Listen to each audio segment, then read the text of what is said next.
Hey, you're probably not alone if you didn't watch Anthony Albanese and Peter Dutton go head-to-head in the first election debate last night. But you know who might have? Your teenager, who never stops scrolling on their phone. There'll be no deals with the Greens by me. If you ask me, do you rule out governing in coalition with the Greens? The answer to that is no. This is the content hordes of young people woke up to on their feed this morning. The only gas policy that the coalition have is the gaslighting of the Australian public. Gaslighter, denier.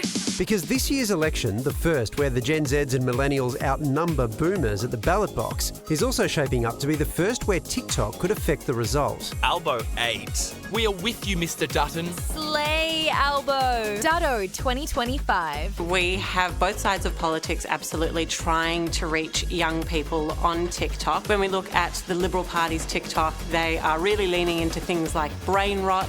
They're talking about memes lots. Over on the Labor side, we have obviously seen them engage with influencers and new media. Labor dropping sexy Medicare thirst traps. That smile on your face makes it easy.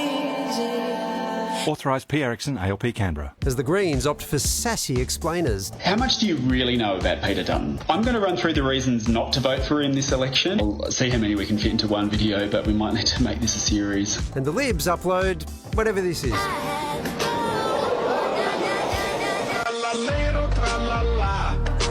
Authorised by Ahurst Liberal Canberra. Our Gen X and Boomer Polly's desperately doing whatever it takes to be down with the kids.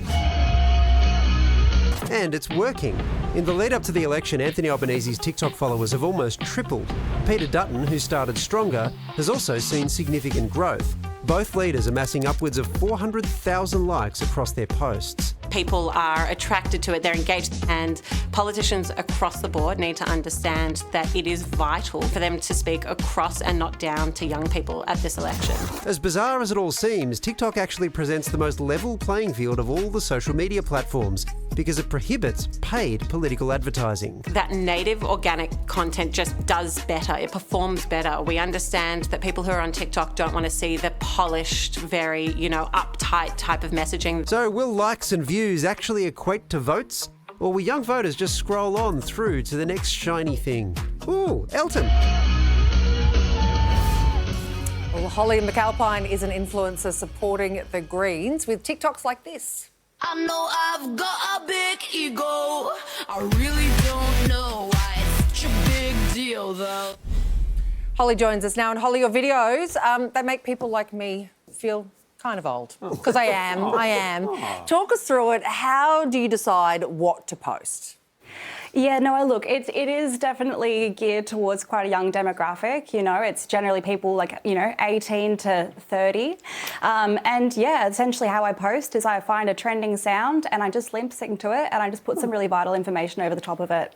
And it seems to resonate with people, so it's working whatever it is. And you think people are taking in the message of what you're putting across? Yeah, no, 100%. I really do think that they are. And I think as well the biggest thing here is that it's targeting an audience that would have not necessarily been engaged with politics at all from the get-go.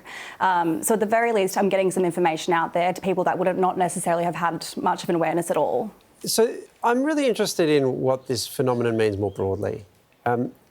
If people are getting their politics in this way, how much can they or anyone genuinely learn about a policy and the nuances of the debate that's around it from, let's say, a 30-second TikTok video where you're not even speaking to them about the policy?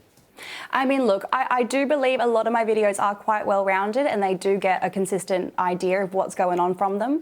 But more importantly, I think it starts a conversation. So regardless of whether they're getting an entire story from one video or two videos, it is triggering a thought and they're looking things up and they're asking questions for the first time potentially. Sure, and I understand it's not your job to educate a whole generation about every nuance of every policy, but I just wonder about how often the further research you sort of described there really happens.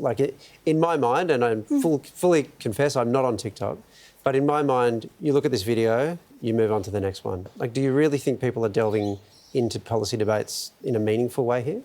Yeah, I mean, look, I feel like a lot of my things that I speak on, it's it's eye-catching, yes, and it's all those things that a TikTok has to be, but it is based in fact. And, you know, at the end of the day, if I say a simple statistic or a simple policy, that is the policy in its entirety. You know, if I say something like the Greens would like to get dental and mental health into Medicare, then that's something that is a statement in itself. You know what I mean? You read that and you understand that that is the fact. Yeah, no, I understand that. But then the question would be, OK, but then how much does that cost and what would you have to lose in order to do that, and what exactly is, you know, the whole fiscal outlook for the way the Greens would view the world? Like, these are debates that you simply cannot do on TikTok. Do you think there's a problem there?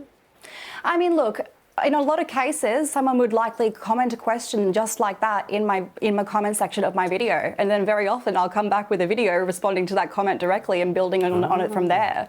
It's ever evolving, and you know, I speak on this daily, so I'm covering a lot of facts in a short amount of time, and I do believe overall it is helpful. Holly, thanks so much for your time. Thank you so much for having me. Have a great night, guys.